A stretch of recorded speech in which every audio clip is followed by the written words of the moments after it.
प्रस्थापन करावं अशी माझी आपल्याला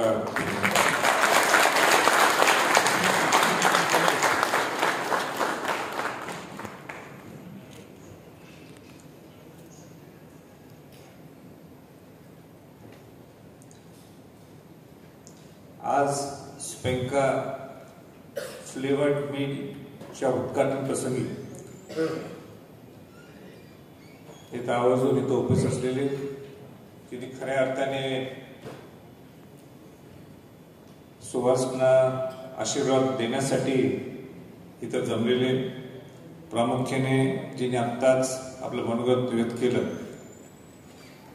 त्या ग्रामीण भागातल्या सोलापूरच्या SP तेजस्विनी सापुते मॅडम या विचार मंचावर इथं उपस्थित माननीय राजू रेड्डी जी, माननीय उद्योजक यतीश शाह जी, शरद ठाकरे जी, ओम प्रकाश कंकरे जी, सुहासचे वडील आणि ज्यांच्याकडे आपण फार मोठ्या आशेने पाहतो, ज्यांचं कौतुक करण्यासाठी आपण सर्वजण इथं आलो, ते नवे उद्योजक. आजपर्यंत सुहासने काही उद्योजक म्हटलं नव्हतं, पण आज पहिल्यांदा म्हणायची वेळ आता आलेली आहे काय असं मला वाटतं. काही चुकीचं नाही. आता ते उद्योजक माननीय सुहास आत्माने त्यांच्यावर प्रेम करणारे वेगळ्या वेगळ्या क्षेत्रातनं, मग ते पत्रकार बंधू आहेत, मी अनेक लोकांना इथं पाहता, राजा माने तिथं इतिहासकार, ओमप्रकाश आपलं शिवरत्न शेट्टी आहेत, त्यांचेच भाऊ आहेत ओमप्रकाश शिवरत्न शेट्टीजी आहेत, राजकीय क्षेत्रातनं आमचे धैर्यशील कदम आहेत, इथं अनेक समाजाच्या अनेक वेगवेगळ्या संघटनांनी अनेक लोक इथं आलेले आहेत आणि एकंदरीत सगळ्या क्षेत्रातनं सुहासचा सगळ्यांचे संबंध इथं आहे म्हणून सगळ्या क्षेत्रातनं सगळे लोक त्यांना आशीर्वाद देण्यासाठी इथं आलेले दिसतात. मला आठवते की 2015ला या स्पेंकाचं मिनरल वॉटरचं उद्घाटन माझ्या हस्ते झालं होतं त्यांच्या गावी. आणि उद्घाटन झाल्यानंतर मला वाटलं की आता एकदा उद्घाटनाला गेलं की दुसऱ्या पाहुण्याला दुसऱ्या वेळी काही उद्घाटनाला बोलतं, तिसरा आणि काही ब्रँड असेल मग तिसरा पाहुणा असतो. पण सुहासनी एकच ठरवलं, मला असं दिसतं, मला अजून काही समजत नाही त्याचा हेतू काय, पण नेहमी त्यांना संभाजी छत्रपती हा पाहुणा लागतो. आणि संभाजी छत्रपती हा पाहुणा नाही आहे, पण ते घराणं महत्वाचं. ते शिवाजी महाराजांचं, शाहू महाराजांचं घराणं आहे, जे मगाशी आपले शिवरत्न सरांनी सांगितलं की शिवाजी महाराज, शाहू महाराजांनी काय विजन ठेवलं होतं. नुसता इतिहास वाचायचा नसतो, तो इतिहास तो आत्मसात करून पुढे जायचं असते.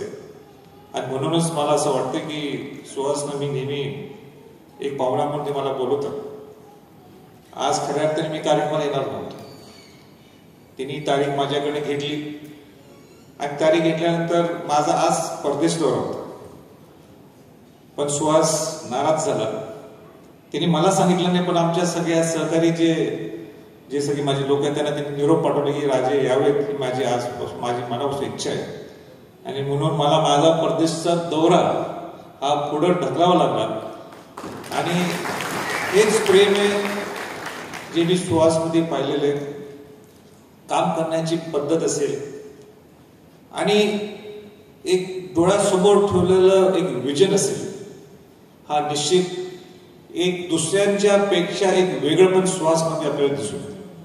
केव्हाही भाषण करत नाही, केव्हाही बोलत नाही, फार सॉफ्ट स्पोकन आहेत. आणि त्याच 2015च्या उद्घाटन प्रसंगी त्यावेळी तर मी शहाजींशी बोलत होतो मगाशी, आणि त्यावेळी सुद्धा सुहास केव्हाही आउटस्पोकन नव्हते, केव्हाही एक्स्ट्रोवर्ट नव्हते, केव्हाही आपली एक्सप्रेशन जी क्वालिटी पाहिजे ती सुद्धा नव्हती. आणि अशा बिझनेसमध्ये त्यांनी उडी मारली होती की ज्या ठिकाणी ह्या सगळ्या क्वालिटीज इम्बाईब लागतात, ह्या सगळ्या क्वालिटीज आत्मसात लागतात, या सगळ्या क्वालिटीज असल्याशिवाय तुम्ही हा ब्रँड पुढे घेऊ शकत नाही. अशा वेळी माझ्या मनात फार शंका होती की सुहास आत्माने हा ब्रँड हा पोचू शकतो का. लोकांच्या डोक्यात एकच घुसलं असते, बिस्लरी ब्रँड बिस्लरी असला तरी बिस्लरी म्हणजे मिनरल वॉटर, आणि कुठलं तरी त्यावेळी ते पेप्सीचं होतं, कोका कोलाचे होते, किंबहुना अनेक असे ब्रँड्स मिनरल वॉटरचे जे जोरात मार्केटमध्ये चालू होते. आणि अशा ठिकाणी स्पेंका हा ब्रँड घेऊन यायचं. लोकांना अजूनही स्पेंका म्हणजे माहित नाही, स्पेंका म्हणजे काय आणि हा स्पेंका ब्रँड घेऊन कसा जाणार, म्हणजे हा फार अनेक प्रश्नचिन्ह होते. पण सुहासच्या एकच गुण जो मला दिसतो, त्यांनी ठरवलं होतं की जे काय आपण करायचंय that has to have a quality. जे काय करायचंय ते स्टेट ऑफ आर्ट असावं. आणि म्हणून तुम्ही जर पाहिलं असेल तर नाव निवडताना सुद्धा स्पेंका का घेतलं, त्यांनी हा विचार नाही केला लोकांना समजेल का, त्या स्पेंकाचा अर्थ काय, किंवा या स्पेंका हे रायमिंगला चांगलं आहे का म्हणून घ्यावं का, तो त्यांनी विचार केला. ते विचार केला, त्याच्यात एक विजन होतं. स्पेंका म्हणजेच काय, रिलॅक्स. स्पेंका म्हणजे काय, चिल, स्पॅनिश शब्द आहे. तर त्यांनी उलट करून दाखवलं की या शब्दातला अर्थ रिलॅक्स आणि चिल असला तरी, चिल म्हणजे असं बिंदास किंवा रिलॅक्स असं, त्याचं चिल सुद्धा असला अर्थ तरी खऱ्या अर्थाने ते कष्टातून रिलॅक्स होणं, कष्टातून 4 पैसे चांगले कमवून तो ब्रँड तयार करून त्यातनं मग चिल होणं, हा त्याचा खरा अर्थाने भावार्थ होता. असं म्हटलं तर आज काही चुकीचं नाही असं मला या प्रसंगी बोलायचं. त्यांनी प्रोडक्ट लॉन्च करताना तुम्ही पाहिलं असेल, अनेक तुम्ही पाण्याच्या बाटल्या पहा, अनेक प्रोडक्ट्स बघा, पण त्याच्यात सुद्धा त्यांनी स्टेट ऑफ आर्ट काय ते एक वेगळं विजन, एक वेगळं थिंग, मी दुसऱ्यांच्या पेक्षा माझं काही ते वेगळं पण आहे. आणि ते वेगळं पण त्यांनी मग बाटल्याच्या बॉटलिंग मध्ये असेल, पॅकेजिंग असेल, वेगळी बॉटल आहे. आज तुम्हाला अशी बॉटल तुम्हाला कुठंच पाहायला मिळणार, भारतात कुठं पाहायला मिळणार, जगात पाहायला मिळणार. मग ती छोटी असेल मोठी असेल, मला वाटतं कॉस्ट ऑफ प्रोडक्शन किती जरा वाढत सुद्धा असण्याची शक्यता आहे, ते मला माहित नाही, त्यातलं मला इकॉनॉमिक्स काही माहित नाही. पण निश्चितपणे आपण काही ते वेगळं आहोत, आपला ब्रँड वेगळा आहे, आपल्याला कोणाशी कॉम्पिटिशन करायचं नाही. कॉम्पिटिशन हे माझ्या बरोबरच आहे, माझ्या क्वालिटीच्या बरोबर आहे. हे नेहमी त्याचं सुहास ते एक थॉट प्रोसेस हा नेहमी असायचा. हे सगळं झाल्यानंतर ती दुधाची कल्पना, जे ज्याला कुठली दूध म्हणतात A2. आता ह्या A2 दुधाची कल्पना खरं प्रांजळपणाने सांगायचं, माझ्या मागं आमच्या संहिताचे लागले, आमच्या सुविधापती आमच्या मागं लागल्या की तुम्ही मला सुरू करायचं A2. मग त्यांनी सुहासना सांगितलं, अरे तुम्ही काय इकडे सुरू करताय, तेवढीच आयडिया घेतली. आम्ही अजून सुरूच करायचंय, पण यांनी सुरू करून लोकांच्या पुढे मार्केटमध्ये आलं. त्या बाटलीचा शेप बघा, तिची त्यांनी नुसतं उगाच आपलं गाई आहे म्हणून नाही, A2 गाईचंच दूध द्यायचं, त्याच्यात सुद्धा क्वालिटी आहे, त्याच्यात कॉम्प्रोमाइज करायचं नाही. मगाशी मला वाटतं रेड्डी साहेब कधी आपण कधी बोलवतो क्वालिटी नाही, पहिल्याच दिवशीपासून. सगळ्यात महत्वाचं मी म्हटलं, तुमच्या पाण्याच्या बॉटलचा रेट आणि त्या बिस्लरी असेल किंवा आणि किंबहुना आणि काय काय त्यांचे वेगवेगळे बॉटल असेल मिनरल, त्याच्यापेक्षाही महाग आहे. हे कसं चालणार, कॉम्पिटिशन करायचं त्याच्या जवळ पाहिजे ना. ते सुद्धा तुमचा नवीन ब्रँड आहे, पण त्याच्यात सुद्धा त्यांनी कॉम्प्रोमाइज केलं नाही. कोणाच्याकडे उगाच जायचं आणि कॉम्पिट करायचं नाही. मला माझा प्रोडक्ट चांगला विकायचा, माझी पाण्याची क्वालिटी ही वेगळी आहे आणि म्हणून त्यामध्ये 2 रुपये एक्स्ट्रा जाऊन देत, काय फरक पडत नाही. तिथं 2000 लिटर 2000 बॉटलचा सेल असेल, तिथं माझा 1800 होईल, काय असो. पण आपण कस्टमरला, क्लायंटला फसून चालत नाही. तो कस्टमर आपल्याला लाईफ लॉंग कस्टमर पाहिजे. आणि म्हणून अशा पद्धतीने विजन आहे. मला सगळ्यांना आनंद काय असतो की मला गाडीत सुद्धा स्पेंका छोट्या बाटल्या ठेवायला इतके छान क्यूट वाटतात. ते क्यूट म्हणजे एकदम स्टाईल आहे. आपण सुद्धा उघडताना सुद्धा बरं वाटतं. तुम्ही बघा ना, कुठली पाण्याची बॉटल बघा आणि स्पेंकाची बघा, म्हणजे हा जो वेगळा पण सुहासनी ठेवलेला आहे. पण आपल्या सर्वांच्याकडे, माझी सर्वांच्या वतीने मी त्यांना माझी इच्छा व्यक्त करू इच्छितो, ह्याच्या पुढे जर तुम्हाला जायचं असेल तर तुमचे मत जे आहेत हे नुसतं तुमच्या वस्तूच्या माध्यमातून दिसायला नको आहे. हे तुमचे मत सुद्धा आहेत, हे तुम्ही वर्बली म्हणजे माईक वर पुढे येऊन हे सांगणं गरजेचं आहे. ब्रॉशर्स क्वालिटी बघा, ब्रॉशरची क्वालिटी आपण जर पाहिली असेल, ब्रॉशरची क्वालिटी सुद्धा पाहिली असेल, म्हणजे कुठलाही आयटम घेतला तर तो क्लास पाहिजे, स्टेट ऑफ आर्ट पाहिजे, बाकी कशात कॉम्प्रोमाइज करायचं नाही. आणि हाच ब्रँड आहे, हाच ब्रँड आहे. म्हणजे ब्रँड म्हणजे तयार करणं फार अवघड असतंय, पण मग तो जरा वेळ लागत असेल. आज तुम्ही जर गेला टाटा, डोळे झाकून टाटांच्यावर विश्वास का ठेवतात लोक? आणि 1 वर्षाचा इतिहास आहे. आज जर्मनीत मायबॅक म्हणून एक ब्रँड आहे, जी गाडी आहे मायबॅक गाडी आहे. आज आमच्याकडे जी एक जुनी गाडी आहे, जी 100 वर्षाची एकमेव गाडी देशात आहे. आता मायबॅक आणि मर्सिडीजचं कोलॅबोरेशन आहे, जर्मन ब्रँड आहे. जर्मन नाम नोन फॉर इट्स इंजिनिअरिंग. आता जर्मनचं इंजिनिअरिंग कसं आहे, मी एका भाषणात बोललो होतो. मुंबईत ते दिल्लीत इंडो जर्मन एक गेट टुगेदर होतं, आणि त्याच्यात मी बोललो की आमच्याकडे जर्मन 2 गाड्या आहेत. एक जर्मनची मर्सिडीज आहे, 1960ची इम्पोर्ट केलेली, दुसरी मायबॅक आहे. आणि मायबॅक आम्ही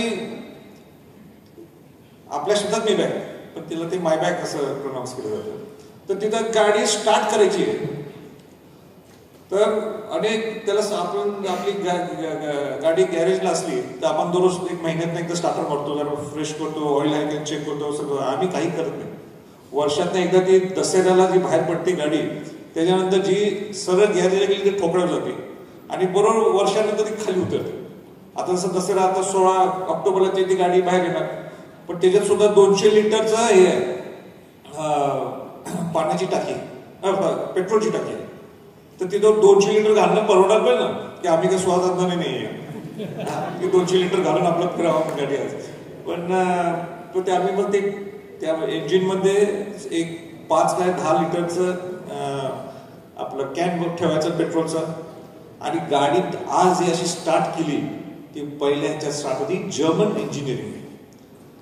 हेच धागा पकडून किंवा याच लाईनवर सुहास अफगाणीचं काम चालू आहे, की जे काय करायचंय ते आपण टॉप करायचं. आणि अशा पद्धतीने सुहास काम चालू आहे. मी जास्त काय बोलणार, सुहासनाच या प्रसंगी मनापासून शुभेच्छा देतो. आणि सगळ्या ज्यांच्यावर सुहासचं ज्यांना शुभेच्छा देत सगळ्यांनी सांगितलंय की हा ब्रँड हा नुसता आपल्या महाराष्ट्रात नाही तर हा इतर राज्यात सुद्धा गेलेला आहे, पण हा इतर राज्यातून हा नॅशनल ब्रँड कसा होऊ शकतो आणि भारताच्या बाहेर हा इंटरनॅशनल ब्रँड सुद्धा कसा जाऊ शकतो या पद्धतीने बघायला पाहिजे. त्यांनी कुठलेही कामं घेतले, मग तिथं इव्हेंट मॅनेजमेंटचे लोक तिथं असतील किंवा त्यांची मार्केटिंग टीम असेल, सगळ्या ठिकाणी त्यांनी क्वालिटी केलेली आहे. आणि सुहास कपड्याची सेन्स सुद्धा, म्हणजे तुम्ही जर पाहिलं असेल तर आवड पहिल्या दिवशी आपण कधी वेगळेपण, मग कुठे कार्यक्रमाला गेला तर मोकळं जाणार नाही, त्याच्यावर जॅकेट असणार छोटंसं, वेगळ्या वेगळ्या प्रकारचे जॅकेट असतात. मी स्टाईल आहे ही एक, म्हणजे लोकांना दाखवण्याचं नाही, आपल्याला आपण छान दिसायला पाहिजे, आपण व्यवस्थित प्रेझेंटेबल पाहिजे. हे एक थॉट प्रोसेसचा एक भाग आहे आणि ते त्याच्यातनं हे सगळं तुम्हाला त्यांच्या बिझनेसमध्ये दिसून येते.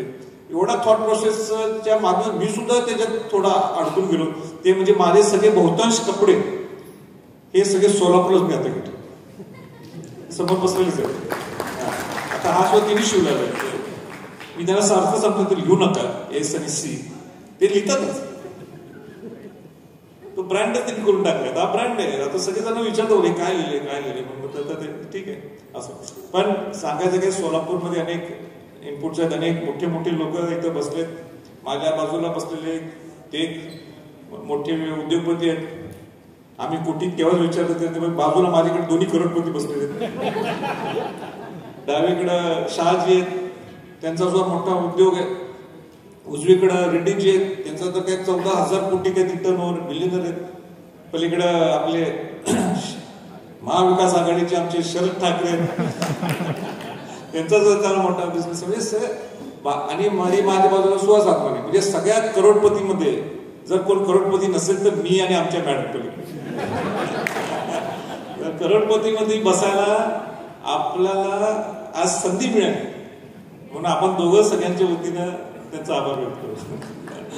आणि अमिताभ बच्चनचा फंक्शन आपण बघितलं होतं, कोण बनेगा करोडपती, त्यामध्ये आमचा नंबर केवढी लागल असं आपण अपेक्षा ठेवू. पण हे विषय काढायचं एकच कारण आहे की चांगल्या माध्यमातून जर बिझनेस केला तर आपण करोडपती काय, तुम्ही बिलियनर सुद्धा होणं गरजेचं आहे. आणि तीच विजन ठेवून सुहास आत्माने करायला पाहिजे. आणि त्या सगळं विजन मध्ये ज्यावेळी तो स्वतः सुहास आत्माने कोट्यावधी रुपये ज्यावेळी कमवणार, एक तिने पहिल्या दिवशीपासून एक मनात ठेवलंय की आपण ज्यावेळी 4 पैसे कमवू त्यातला पॉइंट काहीतरी पैसे हे समाजासाठी देणं गरजेचं आहे. हे त्याच्यातली जी ती भावना जी त्यांनी दाखवलेली आहे ह्याचं मला या प्रसंगी कौतुक करायचं आहे. कारण त्यांच्या एंगेजमेंटला मी आलो होतो आणि एंगेजमेंटला येत असताना गर्दी ह्याच हॉलला एवढी भरलेली गर्दी, आणि मला असं काय कळलं, एंगेजमेंटला एवढी गर्दी, परत लग्नासाठी एवढा खर्च. तर सुहासला म्हणलं बाबा हे इथंच लग्न लावून टाकलं तर बरं झालं असं, लगेच लावून टाकू म्हणजे आमचं. आणि त्या दिवशीच त्यांनी डिक्लेअर केलं की माझं लग्न परत ह्या अशा एवढ्या पद्धतीने होणं हेच, आणि पाहुणे तेच आहेत, परत कशाला लग्न करायचं म्हणजे हेच लग्न लावून टाकलं. आणि जो लग्नासाठी जो काय पैसे खर्च करणार होते ते तिने समाजासाठी दिले. हा खरा उद्योग. म्हणून असंच तुम्ही जेवढे तुम्ही पैसे कमवाल त्याचं पॉइंट पर्सेंट हे गरीब समाजाला, ज्या समाजाला त्याची गरज आहे अशा ठिकाणीच त्याचा वापर करावा. अशा प्रसंगी मी आपल्या सर्वांना मी त्यांना विनंती करू इच्छितो. आणि परत एकदा सगळ्यांच्या वतीनं सुहासना मी मनापासून शुभेच्छा देतो. असंच प्रेम इच्छा पुढे छत्रपती घराण्यावर, संभाजींच्यावर असंच ठेवा एवढीच अपेक्षा करतो. थांबतो. जय जय महाराष्ट्र.